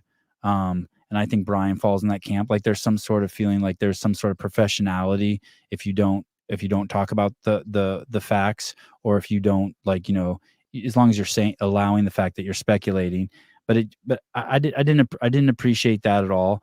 And then the presupposition that, you know, the PFA, they refer to the PFAA as if it actually is something more than just a fucking drawer in Fikowski's bedroom. You know what I mean? Like, yeah, the PFA, it's just a fucking drawer with a stack of papers. I mean, it's just nothing. You know what I mean? It's just a manila envelope where he keeps his ideas about something, and he has a friend who built a website for him, and, you know, those two elements, the podcast keep, I'm not contextualizing or putting the relativity behind what that organization is. And there was at one point, Sean said that you have to look at you have to read Fikowski's demands, you know, that he gave, that included Dave stepping down, but to know more what he was saying, you have to go to the Men's Health article. And then Sean read 2 paragraphs from the Men's Health article, and that didn't say anything. And it's like, for me to say we've been complaining about something for 10 years, or at one point he even said if CrossFit doesn't make a change, it just shows that they're arrogant. Like, you can't make that.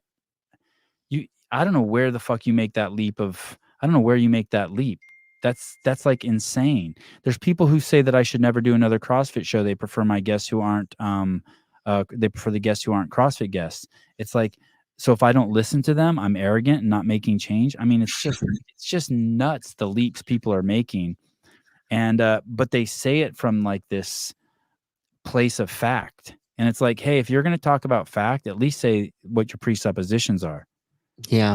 You know what I mean? Like, I think they've asked for transparency for a long time and haven't gotten it. Well, you can't, and then they say it like it's a bad thing. Well, you can't say it's a bad thing unless you in depth talk about the obligation or the value of CrossFit being more transparent. And like, if you're just expecting people to believe that that's important. That sounds just batshit crazy to me. It's you know what it sounds like? It's entitlement. And I don't expect you to answer it, but like, what transparency? What exactly does that mean? Oh no, yeah, exactly. I mean, yeah, exactly. You know, I'm just always confused by that, because if people are like, hey, we want, like, if you were to say that as a member of my gym, like, hey, Matt, I want transparency. My next question would be, okay, on what? Like, what do you want me to be transparent about? The decisions I'm making, the financials, like how I'm deciding the decisions I'm making? Like, what portion of it do you feel that would be more beneficial to you and the athletes if I told you more information? Like, I'm just confused, right? Like, as an affiliate, yellow, and that's not a color that makes me happy. And I'm mad at you because you didn't ask the clients what color they painted the walls before you painted them. Yeah, exactly. Like, And now they want to know your thought process for painting. Oh yeah, it's like you don't owe that to anyone. Right. How about just saying, hey Matt, by the way, I noticed you painted the walls. The next time you paint the walls, I'm actually a paint and mood expert who recognizes the color of moods and paints. These are, and hand you a sheet and show you like what colors reflect what moods, what the best paint is that's easiest to wipe down. We worked at Kelly Moore Paints for 13 years. It's none of that shit. right. Yeah, it's kind of weird. Athletes have been afraid of workouts for years. That doesn't mean anything to me either. I'm afraid to go on the podcast every morning. Like once again, it's just people are afraid to speak up. That's like not. They use that as the Talking Elite Fitness used that yesterday as some sort of element of reality. Also, that people would be ostracized or kicked out. Like once again, the most contentious relationship Dave has ever had with anyone in the space is Matt Frazier, who's arguably the most successful and wealthiest guy in the history of CrossFit athletes. How did that work? How is that? Look at OPT, OPEX, massive, crazy contentious relationship with NC Fit. Like, hey, and just so you know, these relationships don't start that way. I could present to you an argument that shows you that every single athlete who's been successful at CrossFit and gotten a certain amount of fame has gone through the same cycle of like, I don't get enough attention. I blame HQ. I start hating the games. I come back and talk about how it's more important to heal people. Then I have a resurgence as a legend games athlete and I start focusing on the games again. I mean, I see that pattern too. I'm not seeing anything new in the pattern from the athletes as they have success. It's the exact same shit over and over and over. Holy shit, I made it to the games to fuck you. I hate you. Like that's the path. You know what I mean? It's and I don't understand the people are afraid to speak out. Like, so if I come to Dave or the safety or the athlete control or one of the many people that I could access to say something to, and I'm like, hey, I think that box that's sitting on side that beam is sketchy because the box tilts quite a bit and somebody could easily fall off of there.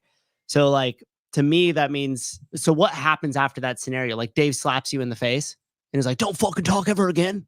And then you're like, oh, well, I don't want to be subject to that abuse, right? Or like, what is it exactly that is like, it's being ignored? Or then what happens? They put a little bug on your chip timer so it doesn't work because you voice the concern. And then on top of that too, like what exactly does that mean? Like if you were to do it publicly, like I've had conflicts with Dave, with different issues. You are aware of them.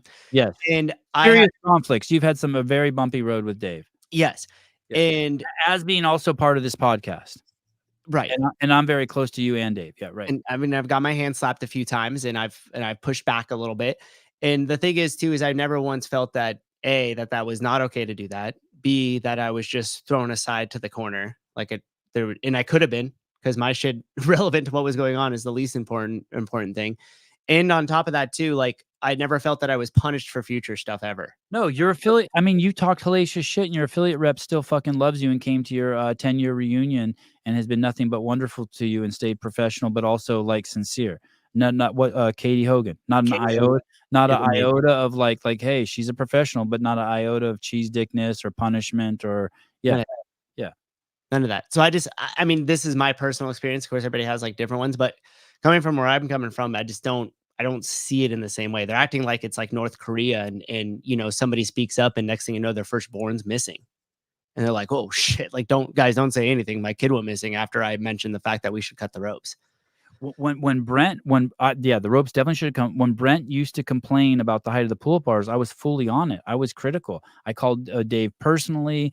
I was critical on the podcast. I agree. It's fucking insane to have a pull-up bar that a tall athlete would kip on. I remember I was really concerned about DeLugos like hitting his feet and maybe breaking his back, doing a violent kip and fucking his back up. Right. So it's not about and for the people who think that it's just outside of my own friendship for Dave, it's crazy to think that like, hey, outside of where I tell you my biases are, to think that I'm sucking CrossFit's dick for something, you're fucking crazy. No one's been more critical of CrossFit than this podcast. Nobody. And hey, just remember that. It was crazy. A few years ago, don't forget, it was all the people now who think that like they're going to attack Dave again. Those were the people who sucked CrossFit's dick in the beginning 3 years ago. And don't forget what happened to them. They got cannibalized by their own. Because they were trying to swim with the populist vote. Mm-hmm. And it's like, hey, dude, like, when are you going to learn? I would have When are more you respect gonna learn? for the. Sorry, go ahead. No, that's it. I, You'd have I yeah, I would just have more respect for the PFFA if they were like, "Hey guys, we need to make this in a sustainable business because the only way that we could actually have future, like, you know, grow this sport and continue to bring athletes in the future is if it's actually self-sustainable, right? Not just the fact of like we need more demands or we should have more of a voice." Kind of and maybe the path to sustainability is offering more to the ecosystem than selling buckets of fucking powder with a sticker on it. I mean, 100%. Yeah. You know what I mean? Half Yeah, the people who buy frog grips don't need fucking grips. No, sorry. 90% of the people who buy grips don't need grips. They're buying them because they had an athlete wear them. That's right. Yeah. So it's like, sorry, did I say 99%? Yeah. Yeah. And so you think you're adding a value. Think about what you're doing with schools, right? SKOOL.com, type in Switzer or type in media Launch. Yep. launch. Think about all that shit's for free on there. You're just adding value. What if the PFAA would have done that? Then if they had been doing that for the last 4 years, then when they spoke up now, everyone would have had their back. But they weren't adding value. They were trying to leverage authority over events instead of adding value to the athletes. Mm-hmm. And that's why right now, it's like, what are you doing leveraging value? What are you doing leveraging events? What are you doing trying to leverage Wadapalooza or the games or trying to partner up with these events like you add value? Like, what do you add? It would have been awesome if they put out a ton of free stuff and free guides for affiliates on, hey, if you're going to run a local competition, here's some things that you guys want to look out for that you may not think about until after your first competition's over. We're going to shortcut those mistakes. Right. Watch your pull-up bar heights. Make sure you have 2 judges. Don't over-program. Watch your volume, right? Because then at least they're contributing. What insurance should you have? All that stuff. All of it. And maybe they do. I just haven't seen any of it presented. When I went to their website, I didn't see shit for resources for the athletes. Like just like the silliest shit. I feel like when they want to be heard, they're heard. You know what I mean? And it's in situations like this. It's not heard through contribution. Right. It's heard through demands and, complaints after the fact of something else has happened.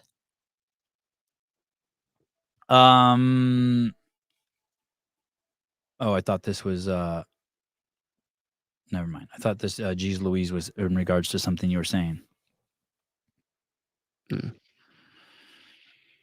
Kevin Doyle, they did a great job when they collaborated with Wadapalooza. Yeah, amazing. Amazing. I haven't my feeling is and I have zero proof of this. But I suspect now, as I'm seeing the whole sort of veil be pulled up, that the athletes, that Dylan really values the athletes being there, and he feels like they're an important component, specific athletes of his event. And so therefore he feels obligated to let PFAA put their sticker on his event, when really that they don't add any value. They just add chaos. Maybe they even added injury because maybe he leaned on them too much to do something that they actually didn't provide. But when I look at that, that really sours my taste even more for this drawer in Fikowski's desk that he calls the PFAA, that like, hey, I see what you're doing. You're leveraging your 600,000 Instagram followers, saying basically, I'll come to your event and we'll promote your event if you let us put your PFAA sticker on there. I don't like that at all. Yeah. Hey, do you think that's also the same constraints that Talking Elite Fitness and Be Friendly are finding themselves in?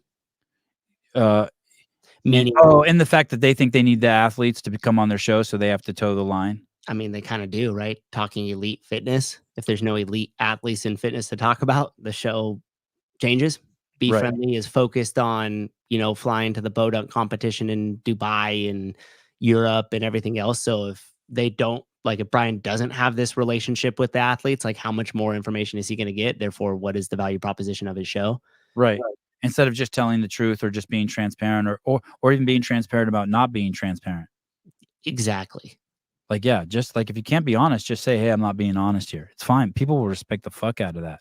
Or, hey, I expect everything just so you know, is based on the premise that I think PFAA is a legitimate organization. At least he kind of said something there. Right. At least we know. Like someone in the comments wrote that they're a union. The comments are fucking ridiculous. Yeah, the comments are crazy.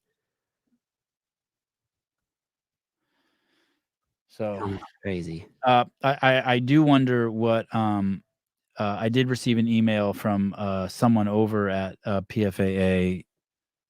I can't remember his last name. I want to say Keith.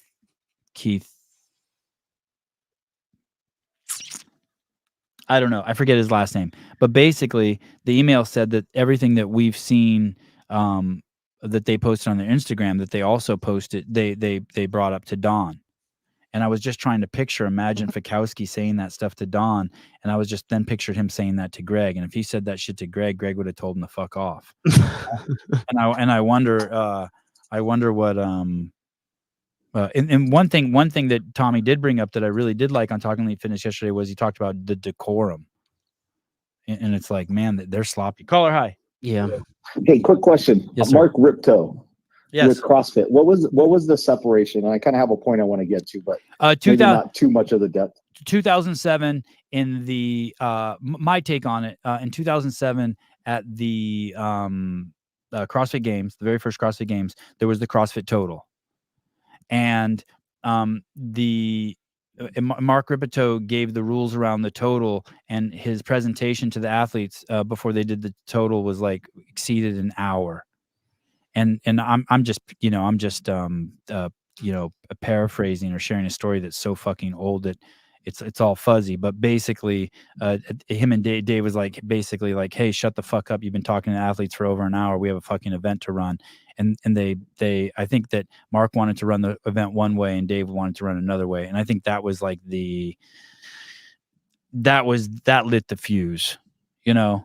And working with Dave, you have to be able to the reason why it's so awesome is if you get things move at the speed of trust you have for him, to steal a line that I learned from Ben Bergeron. And so things move very, very effectively, and a lot can get done under his leadership. And and some people just struggle with that. Some people struggle with the fact of what they think should be done versus what he thinks he should be done. That's a nice way of saying it. Mark was a great guy, though. He is a great guy. Like, he's the kind of dude, like, if I were to go to a fucking Bears game, I'd want to go with Mark. He's a cool dude. You know, I remember hearing some of his philosophies and how they didn't necessarily align with progressions when it comes to strength and things like that with CrossFit. And, you know, one of the things I've been putting in the comments a lot, and I'm not trying to cancel anybody or any of that, but, you know, when we get on Danny Spiegel for posting a shopping cart full of gummy worms and those kind of things, I didn't really hear that kind of stuff till Chris Hinshaw came into the play with the longer modality type events and how important those kind of things play in there. And I was listening to Greg talk the other day about how carbs snuck back into our into our methodology. And again, I'm not trying to cancel him, but because he's so likable, because he knows how to switch it up depending on who he's talking to, I feel like those are the little things as a community, as a culture, as a fitness methodology that we've kind of lost a little bit of focus on when it comes to those kind of things. Word. Couldn't agree more. Couldn't agree more. Thank you. You're welcome. It's Eaton Beaver, by the way. You guys have a good one. Oh, thank you. Hey, Eaton, what's up, man? Talk to you guys later. Bye. Oh, I was always pronouncing his name wrong. I was saying Eaton Beaver. It's Eaton Beaver. Okay. Eaton. Hey, one quick thing with the Mark Ripito, like that I always go to that wasn't mentioned in the debate between Tanner and Taylor is progressive overload and strength training could only happen with a committed individual. And so what I mean by that, and I found this out the way through programming through my affiliate, in a perfect world, I would give you your strength training. It's called back squat. And you would do your 5x5 on Monday. We would do a 3x5 recovery front squat on Wednesday. And then I would do a heavy 5-rep max every Friday for our intensity day. And then what we do is we do that first week. And then I would say, okay, we're going to move up by these percentage points. And on this week and by week 4, we're going to be at 101% of our max of our 5-rep max. And this should bring us to our PR. Okay. Nobody who understands programming would disagree with anything that I said. The only problem is that when we're talking about just the general population, they're going to fucking miss days a lot. And so when I come to you on week 3 and I go, hey, Sevon, what are we at for our 5-rep max this Friday? Are we going to try to add that 5 more pounds than last Friday? And you go, I haven't done my squats in 10 days. Now what do I do? Right. Do I discourage you as the gym owner or as the gym goer and say, hey, dude, all this is for nothing. You missed the progressions. This whole entire squat cycle is completely for nil now. We have to start back over at our base. And then we have to go back. Like, no, you don't. Because like the committed individual will go through that program. Guess what? There's fucking hardly any of them here. And they're definitely not people who you're selling your membership to. But when I have my heavy day at the gym and we're going to do a nice 10-minute workout out ahead of time, and we're going to build up a nice good sweat, and then we're going to focus on our 5x5 back squat for that day, and everybody's going to go as heavy as they can, that is going to be way more beneficial for the inconsistent gym goer that's just looking to get general strength and conditioning than necessarily somebody who I'm trying to provide like some progressive overload to. And frankly, the general gym goer doesn't recover properly, is probably not feeling their body properly, and is not going to have the recovery or the commitment to sustain a 5 to 6 week to 8 week progressive overload strength training. Like, it's just not going to happen. And you know what? Anybody who says fucking different has never coached the general population ever, because that's not how that works. I don't remember the exact numbers, but it was something like this. I was interviewing Josh Everett back in the day, and he hadn't tested his deadlift since his max of 400 pounds. And he said he never deadlifted like in 3 years. It was something like, hey, I haven't deadlifted in 3 years. All I've been doing is snatches and cleans. And so he tested his deadlift and his max went up 100 pounds. He went from 400 to 500. And those are also the things that like when Tanner said that like, hey, just doing air squats won't make you stronger. Like he's like completely out of his fucking mind. You know, it's like completely missing the aspect of intensity, of variance, of doing sets of 10 as fast as you can, sets of 15 as fast as you can, changing the way you do Cindy, the speed that you do them. It's just the quantity. It's just crazy. And at some point, it's almost like they didn't do CrossFit. I think that maybe like they didn't do CrossFit or something. Yeah, I mean, you move away from, like, when people ask me about like strength training, I go, hey, within a 10-day, get stronger by changing the way you eat and not lifting any weights. Sorry, go ahead. No, you're absolutely right. And when I tell people, they go, you know, hey, I want to get stronger, I want to do this or that. It's like, for me, I say, hey, within a 10-day period, if you're coming to my gym, within a 10-day period, let's assume you work out 6 times. Okay. So during that time, you're most likely going to hit some sort of heavy compound lift, whether it be press, deadlift, or squat. At some time during those 10 days, you're going to snatch or you're going to clean and jerk. At some time during those 10 days, you're going to do some specific interval training that is probably absent of any weightlifting. And at some time during those 10 days, you're going to do some sort of mixed modality training, gymnastics, weightlifting, and monostructular. And that's all you really need. To think that the individual who is really after lifestyle, meaning I just want to be fit and healthy so I'd have no physical obstacles in my way, like there's going to be no limitation to the physicality or what I could do, then you're basically just need to follow some sort of generalized program that's well balanced, that's going to produce enough stress on your body so that you have adaptation towards that stress, therefore you're getting fitter. And the thing that was frustrating during that debate is like nobody once brought up energy systems. Nobody once brought up heart rate variability in the sense of that I should be doing an interval and seeing how quickly I could recover and then doing that interval again. Nobody talked about that, the variance of rep schemes, and especially in 21-15-9, which is a question that I should ask Greg. But if you talk about the restoration of ATP, the minimum amount of time you could take, which is about 30 seconds of how long it takes for juice to come back in your muscles to work again. If you actually have a reduction in your top peak amount of sets you could do by 20%, that basically equals out the 21-15-9. You're teaching your body how to recover quicker, whether that be strength or whether that be cardio through the different interval trainings, right? Like there was just so much stuff that was left out of that conversation. Do you increase your mitochondria count faster through CrossFit training or through weightlifting? That would be another interesting one. I could already tell you the answer to that. Right. It's going to be through CrossFit training, because the variance and the intensities and the mixed modalities is going to be the way to do it. And not only are you doing that, but like, and I've had people that have said, oh, well, why would you teach grandma to snatch? You know, that seems silly.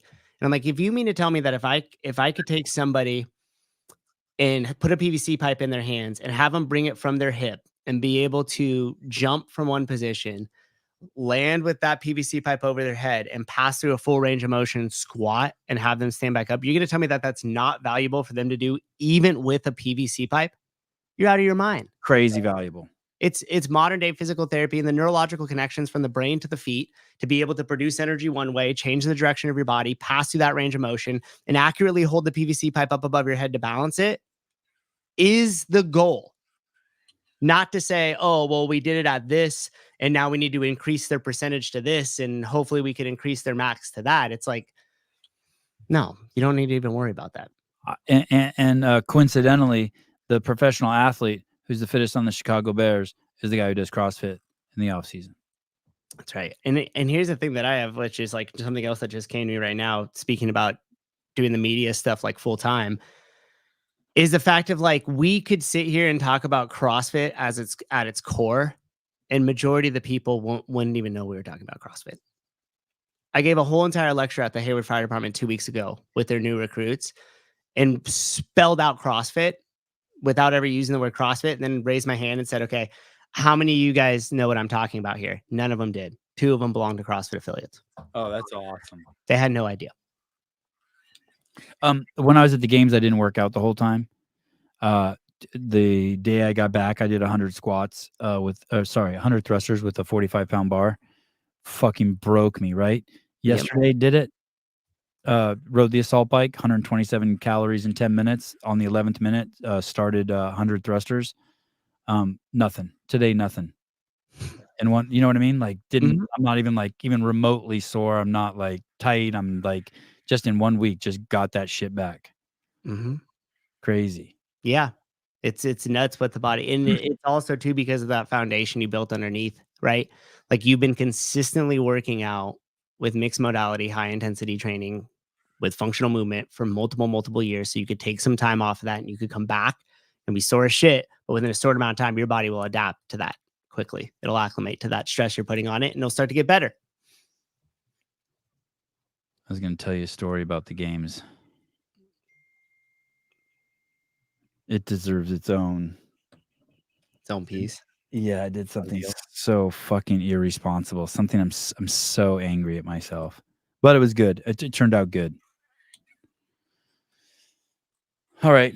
I sent the behind the scenes footage to Will. Awesome. Will's going to put what he has on a hard drive and send it to Rios. Rios is then going to make 2 extra copies of it and send it to me and Will, so we'll have backups. And we'll get working on the behind the scenes. I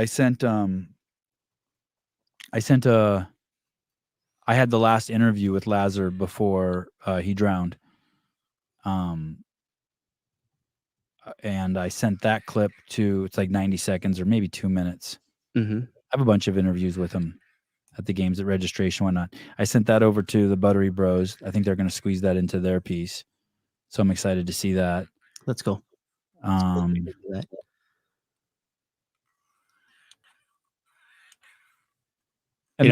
that video will also be in our behind the scenes too. But I just figured like whenever we release it by then, people will have forgotten. It'd be good to see it again.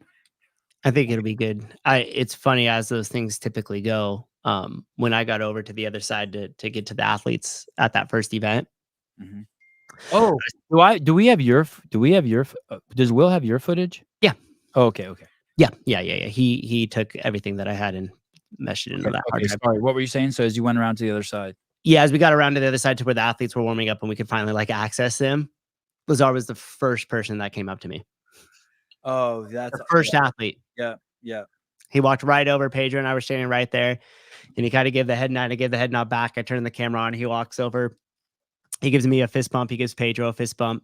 We ask him how he's doing. He says he's good. He's excited. And then he goes, oh, and by the way, I really like you guys. And then he laughs and he goes, but not John Young. And he starts like laughing, because of John Young's predictions and stuff like that. But it's always, how much cooler is the fittest guy in Europe than the fittest woman in Europe?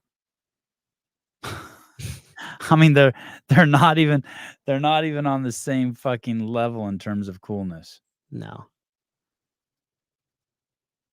I'm seeing if I can.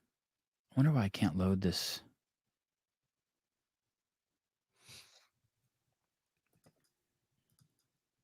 I have a copy of the footage I shot here. Oh, you do? It's just plugged into this computer here. It's weird. It just says loading. I wonder if I need to unplug the hard drive and then replug it in.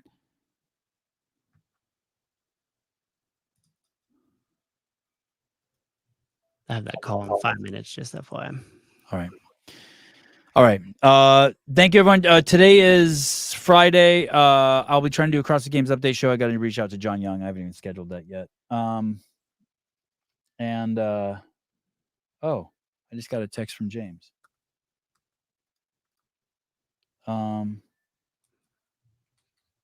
Fittest man on earth, James, or? Yeah, fittest man on earth. Oh, this is cool. Oh, this is awesome. Oh, yeah. This is so cool. I was bugging him about coming on the show, but I kind of wanted to leave everyone alone. Yeah. I would like to get Gracie Walton on, though.